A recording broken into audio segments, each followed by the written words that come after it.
আমাদের প্রভু এখন বিরুদ্ধ জীবন বিধানে বৈশি বাণী কোরা আমাদের প্রভু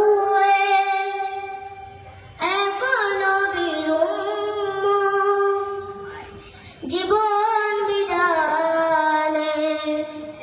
বৈশি বাণী কোরা তবে কেন হে মুসলমান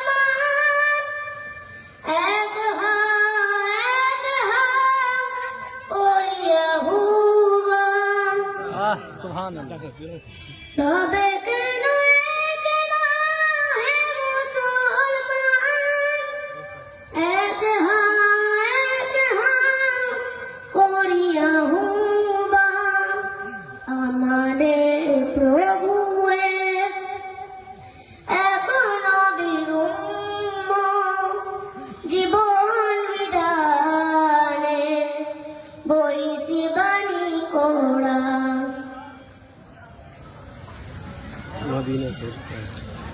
মদিনা শরীফে আমাদের প্রভু